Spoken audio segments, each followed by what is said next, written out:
اب دوسری آیت میں دیکھیے وہ چیزیں جو کہ پیٹھ پیچھے کی جاتی ہیں، تین چیزیں. یا ایھا الذین آمنوا اجتنبوا کثیرا من الظن، اے ایمان والو زیادہ ظن سے بچو. اور مراد یہاں پر کیا ہے؟ زیادہ سوء ظن سے بچو. حسن ظن کے بارے میں تو حضور کی حدیث ہے کہ حسن ظن جو ہے وہ تو عبادت میں سے ہے. حسن الظن من حسن العبادہ، یہ حضرت ابو ہریرہ سے روایت ہے، اور یہ مسند احمد ابن حنبل میں بھی ہے اور سنن ابی داؤد میں بھی ہے، ان کے حوالے سے مشکات میں بھی ہے. اس اعتبار سے حسن ظن تو مسلمان کا وصف ہے، سب سے حسن ظن رکھو، الا یہ کہ کوئی شخص ثابت کر دے کہ میں حسن ظن کے قابل نہیں ہوں، پھر آئندہ کے لیے محتاط رہیے آپ. لیکن کسی سے کوئی معاملہ شروع ہی سے بدظنی پر نہ کیجیے، سوء ظن پر نہ کیجیے. مجھ سے کہا تھا ایک صاحب نے جو یہاں اس وقت یہاں کا جو کونسلیٹ ہے، امریکن کونسلیٹ، اس میں پولیٹیکل سیکریٹری تھے، وہ میرے پاس آئے تھے خلافت کے بارے میں معلوم کرنے کے لیے کہ یہ خلافت کا آپ نام لے رہے ہیں، اس سے مراد کیا ہے. تو وہیں پھر گفتگو ہوئی کہ کانسٹیٹیوشنز کے اندر جو میکینزم رکھے جاتے ہیں، چیکس اینڈ بیلنسز، اس نے کہا ہم تو یہ سمجھتے ہیں، ہم نے اپنا دستور اس بنیاد پر بنایا ہے کہ ہر شخص چور ہے، ہر شخص بے ایمان ہے، اور ہمیں اس کا سد باب کرنا ہے. بڑے سے بڑا آدمی ہو، بڑا نیک ہو، ایماندار ہو، اس کے بے ایمان ہونے میں دیر نہیں لگتی. لہذا ہم نے تو اپنا دستور بنایا ہے کہ ہر جگہ پر چیکس ہوں، بیلنسز ہوں، اور کہیں بھی اختیار جو ہے اتنا نہ ہو جائے کہ کوئی شخص اگر بگڑ جائے تو اس کے ہاتھوں جو ہے وہ قوم کی اور ملک کی اور پوری ریاست کی مٹی پلید ہو جائے. یہ اسلامی اصول نہیں ہے. اسلامی اصول یہ ہے ابتداءً آپ کا معاملہ کسی سے بھی ہو حسن ظن کی بنیاد پر ہوگا، لیکن یہ کہ اگر اس نے آپ کے حسن ظن کو زخم پہنچائی، ٹھیس پہنچائی، ثابت کر دیا کہ میں حسن ظن کے قابل نہیں ہوں، تو اب آپ سوء ظن معاملہ کر سکتے ہیں. الحزم فی سوء الظن، یہ کہاوت ہے. احتیاط اسی میں ہے کہ سوء ظن سے کام لیا جائے، اس لیے کہ آدمی بچنا چاہتا ہے، لیکن جیسا کہ میں نے عرض کیا ابتدا کرنا سوء ظن سے یہ اسلام میں پسندیدہ نہیں ہے. لیکن یہاں دیکھیے فرمایا اجتنبوا کثیرا من الظن، زیادہ ظن سے بچو، ورنہ اس لیے کہ ظاہر بات ہے کہ ظن سے بالکل چھٹکارا تو ممکن نہیں ہے. پچھلی نشست میں ایک صاحب نے سوال کیا تھا کہ شک میں اور ظن میں کیا فرق ہے. شک یہی ہے کہ ایک انسان کے بارے میں انسان سوچے کہ کہیں یہ کام نہ کر بیٹھے، میں اعتماد تو کر رہا ہوں، کہیں یہ میرے اس اعتماد کو ٹھیس نہ پہنچائے. اور سوء ظن جو ہے وہ یہ ہے کہ انسان جو ہے بغیر کسی اسباب کے، بغیر کسی عوامل کے، کوئی سرکمسٹانشل ایویڈنس نہیں ہے اور خواہ کسی کے بارے میں برا ظن قائم کر کے بیٹھ جائے. وہ گویا کہ فیصلہ ہوتا ہے، سوء ظن جو ہے وہ فیصلہ ہو جاتا ہے کہ مجھے اس شخص کے ساتھ معاملہ سوء ظن کے ساتھ کرنا ہے. یہ نہیں، البتہ شک کا پیدا ہو جانا یہ کوئی بری بات نہیں ہے، انسان ذرا سا احتیاط کا پہلو مربوط رکھ لے. تو فرمایا یا ایھا الذین آمنوا اجتنبوا کثیرا من الظن ان بعض الظن اثم، یقیناً بہت سے ظن گناہ کے درجے میں آ جاتے ہیں. آپ نے ایک شخص کے بارے میں رائے قائم کر لی، یہ برا آدمی ہے، یہ غلط آدمی ہے، یہ تو میرے درپے ہے، میرا دشمن ہی ہے، میری جڑ کاٹتا ہی رہتا ہے، حالانکہ ایسا نہیں ہے. نتیجہ کیا ہوگا؟ آپ کا طرز عمل اپنے سوء ظن کی بنیاد پر ہو جائے گا. ہر وقت جو ہے آپ کے طرز عمل سے ظاہر ہوگا وہ سارا آپ کے اندر جو بھرا ہوا مواد ہے، اور اس سے ہو سکتا ہے دوسرے شخص کی خامخواہ دل شکنی ہو، اس کے احساسات مجروح ہوں، اور تمہارے حصے میں اللہ کی طرف سے، اللہ کی جانب سے اعمال نامے میں گناہ کا اندراج ہو جائے. ایک شخص کے خلاف خواہ اس نے سوء ظن کیا جبکہ اس کے لیے کوئی آثار نہیں تھے، اس کے لیے کوئی بنیاد نہیں تھی. تو ان بعض الظن اثم، بعض ظن جو ہے وہ تو گناہ کے درجے کو پہنچ جاتے ہیں. نمبر 2 بات جس سے روکا گیا اس آیت میں، ولا تجسسوا، تجسس نہ کرو. اب تجسس کیا ہے؟ چھان بین کرنا، تفتیش کرنا. ظاہر بات ہے کہ بعض معاملات میں تو یہ ہماری ضرورت ہے. تجسس سے تو ظاہر بات ہے کہ کوئی چارہ کار ہی نہیں ہے. آخر مجرموں کی تفتیش ہوتی ہے تو تجسس اس میں ہوتا ہے. ایک دوسرے کے ملک کی جاسوسی ہوتی ہے، وہ بھی در حقیقت اپنی حفاظت کے لیے ہوتی ہے کہ وہاں کیا کچھ تیاریاں ہو رہی ہیں تاکہ ہم کو بندوبست کر سکیں اس کے توڑ کا. تو تجسس ہر حال میں برا نہیں ہے. اسی طرح ایک بہت بڑا اخلاقی مسئلہ پیدا ہو گیا تھا جب جمع حدیث کا معاملہ شروع ہوا ہے. آپ کو معلوم ہے کہ حضور نے اپنے حیات طیبہ کے دوران تو احادیث کو لکھنے سے روک دیا تھا. آپ کا حکم تھا لا تکتبوا عنی الا القرآن، مجھ سے کوئی شے نہ لکھو سوائے قرآن کے، اس لیے کہ اندیشہ تھا کہ گڑبڑ نہ ہو جائے کہیں. جیسے کہ آپ کو معلوم ہے کہ انجیل میں حضرت مسیح کا کلام، حضرت مسیح کی سیرت اور انجیل جو حضرت مسیح پر نازل، سب گڑبڑ ہے آپس میں.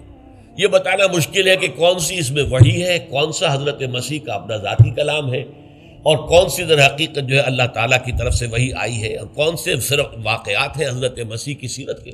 مشکل ہے. یہی کام ہو سکتا تھا اگر ان چیزوں کو گڑبڑ کر دیا جاتا. اللہ کے فضل و کرم سے اسلام میں کیا ہوا ہے؟ قرآن علیحدہ معین، بالکل معین، پھر احادیث حضور کے اقوال و افعال کو جمع کر دیا، وہ علیحدہ معین، پھر فقہ مرتب ہوئی اور اس کو بھی ترتیب دے دی گئی، سیرت علیحدہ مرتب ہوئی. سیرت میں عام طور پر ان احادیث کو بھی قبول کر لیا گیا، روایات کو، جو زیادہ مضبوط نہیں ہے، زیادہ مستند نہیں ہے. حدیث کی کتابوں میں ان روایات کو قبول نہیں کیا گیا، کیونکہ حدیث سے احکام نکلنے ہیں، شریعت کا منبع بنے گی حدیث، لہذا یہاں جو ہے بڑی چھان بین کی ضرورت تھی. تو جب محدثین نے یہ چھان بین شروع کی راویوں کے بارے میں، فلاں شخص نے فلاں سے روایت کی، اب وہ جاتے تھے اور پتہ کرتے تھے ماحول میں اس شخص کا کردار کیسا ہے، اپنے ماحول میں اسے کیسے پہچانا جاتا ہے، ایک نیک اور شریف اور سچے انسان کی حیثیت سے یا جھوٹے اور دغاباز انسان کی حیثیت سے. اس کے لیے تفتیش کرتے تھے، کیونکہ اگر اس کا کردار اچھا نہیں ہے، اگر اس کی شہرت اچھی نہیں ہے، تو پھر ہم اس سے حدیث نہیں سنیں گے. کیا پتہ اس نے اس حدیث میں ملاوٹ کر دی ہو، کیا پتہ اس نے خود اپنی جی سے گھڑ لی ہو. تو یہ احتیاط کی گئی. اس پر بعض لوگوں نے جو درویش قسم کے تھے، نیک لوگ تھے، انہوں نے کہا یہ تم قرآن کے خلاف کر رہے ہو، لا تجسسوا. قرآن تو کہتا ہے کہ تجسس مت کرو، لوگوں کے حالات کی تفتیش و چھان بین نہ کرو. تو جواب دیا گیا نہیں، یہاں یہ در حقیقت ایک دینی ضرورت کے طور پر ہے، اور جواب بھی اسی صورت سے دیا گیا. وہ جو آیت ہم پڑھ چکے ہیں، یا ایھا الذین آمنوا ان جاءکم فاسق بنبأ فتبینوا ان تصیبوا قوما بجہالۃ فتصبحوا علی ما فعلتم نادمین. یہ آپ کو معلوم ہے کہ یہ آیت نمبر 6 ہے اسی سورہ مبارکہ کی، ہم پڑھ چکے ہیں. اہل ایمان، تمہارے پاس اگر کوئی فاسق آدمی، غیر متقی آدمی کوئی خبر لے کر آئے تو تحقیق کرو، چھان بین کرو. ایسا نہ ہو کہ تم اس کی خبر، لائی ہوئی خبر پر اعتماد کر کے کوئی اقدام کر بیٹھو، کسی گروہ کے خلاف، کسی قبیلے کے خلاف جو ہے حملہ کر دو، اور پھر بعد میں تمہیں پچھتانا پڑے کہ خبر تو غلط تھی. تو اس دلیل سے پھر محدثین نے کہا یہ ہمارے لیے ایک دینی ضرورت کے طور پر کہ احادیث نبویہ سے شریعت کے احکام نکالے جائیں گے. تو ہم دیکھ لیں جو حدیث پیش کر رہا ہے اس کا کردار کیا ہے، اس کی سیرت بھی ہے کہ نہیں. اسی لیے ایک بہت بڑا علم انسانی تاریخ میں، یہ علم سوائے محمد صلی اللہ علیہ وسلم کی ذات مبارکہ کے اور کسی شخص کے بارے میں نہیں ہوا، جسے کہتے ہیں الرجال. یہ علم الرجال جو ہے کہ تمام جو صحابہ تابعین، ان کی شخصیتوں کا پورا تجزیہ یہ کر دیا گیا. یہ سارا کام اس لیے کیا گیا ہے تاکہ معلوم ہو عن فلاں عن فلاں عن فلاں عن فلاں. اس پوری چین کے اندر کہیں کوئی شخص ایسا تو نہیں ہے کہ جو قابل اعتماد نہ ہو، تو اس کی پھر وہ حدیث صحیح نہیں قرار پائے گی، وہ مستند نہیں قرار پائے گی. اسے کہیں ضعیف احادیث میں لے آئیں گے. ٹھیک ہے، یہ ضعیف ہے، اور ضعیف احادیث جو ہے وہ اخلاقیات کے بیان میں استعمال ہو سکتی ہیں، لیکن ان سے کوئی شرعی حکم نہیں نکالا جا سکتا. شرعی حکم کا استنباط جو ہے وہ صحیح اور پختہ اور مستند احادیث سے ہوگا. تو یہ ہے تجسس کے بارے میں. البتہ جس چیز سے روکا گیا ہے وہ کیا ہے؟ بعض لوگوں کے مزاج ہوتے پرورٹڈ. جیسے آپ کو معلوم ہے کہ مکھی جو ہے وہ گندگی کی تلاش میں رہتی ہے، گندگی پر بیٹھے گی. کچھ لوگوں کا مزاج ایسا ہو جاتا ہے کہ وہ اس تلاش میں رہتے ہیں، ٹو میں رہتے ہیں، کہیں کوئی بری بات انہیں ملے تاکہ لے اڑیں اسے، اس کا پرچار کر دیں، اسے عام کر دیں.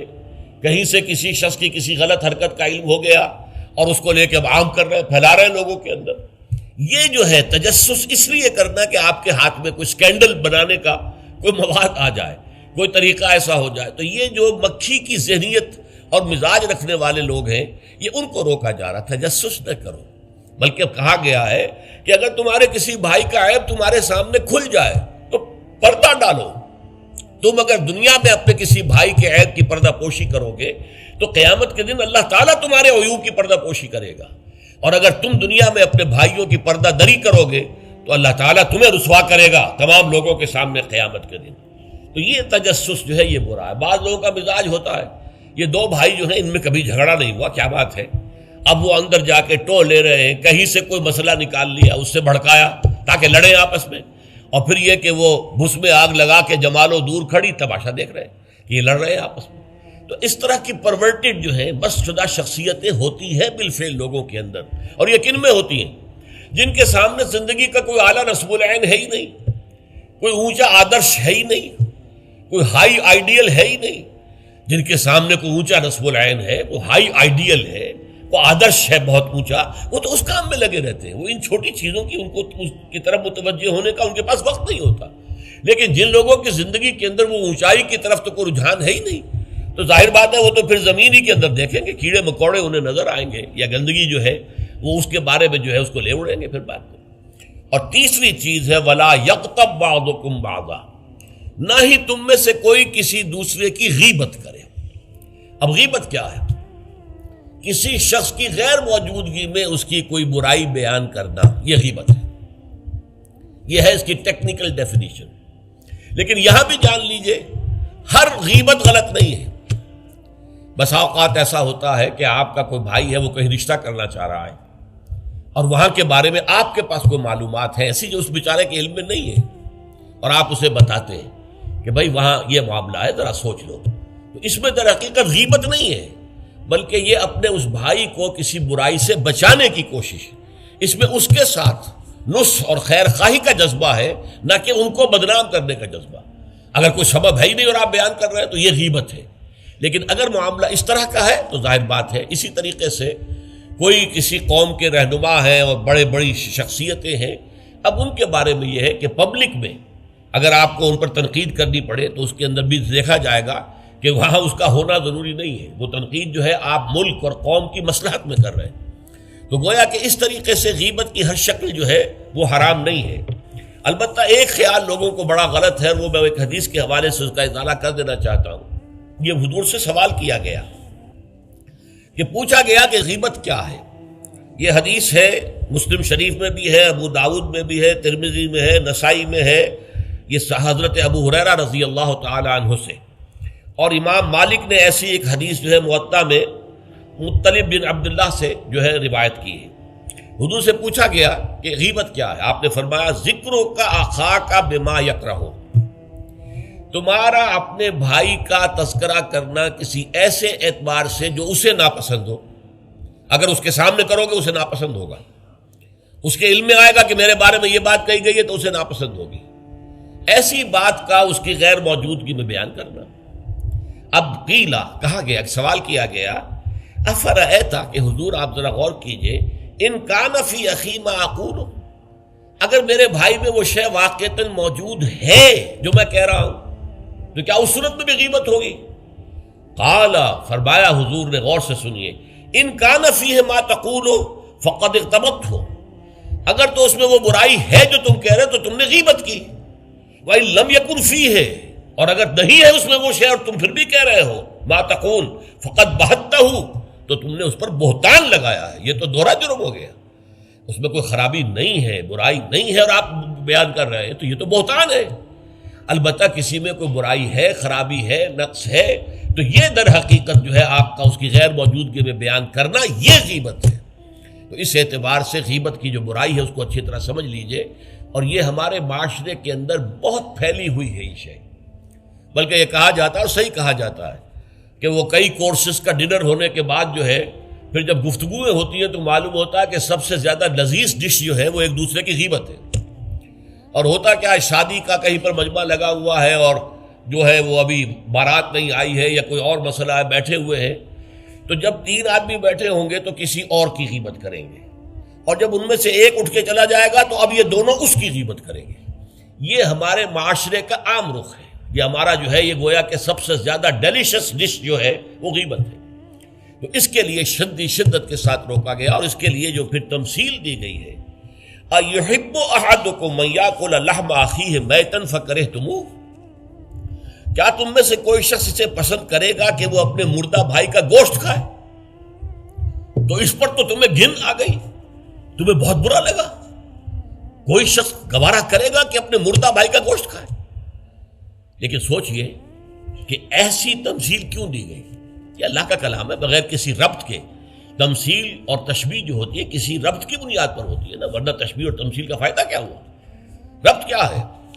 جیسے ایک مردہ اپنے دفاع پر کے قابل نہیں ہے، آپ ادھر سے بوٹی کاٹ لیجئے ادھر سے بوٹی کاٹ لیجئے، پڑا مردہ ہے، آپ پوری اختیار کے ساتھ جہاں سے چاہیں اس کی بوٹی اڑا لیں۔ اگر وہ زندہ ہو تو وہ ہاتھ لگانے دے گا آپ کو جسم کے اپنے کسی حصے پر۔ بعین ہی یہ معاملہ ہے، آپ کا بھائی موجود نہیں ہے اور آپ اس کی عزت پر حملہ کر رہے ہیں، مانوی شخصیت پر حملہ ہے۔ اس جسم کی نسبت مانوی شخصیت زیادہ قیمتی ہے، زیادہ اہم ہے۔ آپ اس کی مانوی شخصیت پر، اس کی عزت پر حملہ کر رہے ہیں اور وہ قادر نہیں ہے دفاع کرنے پر۔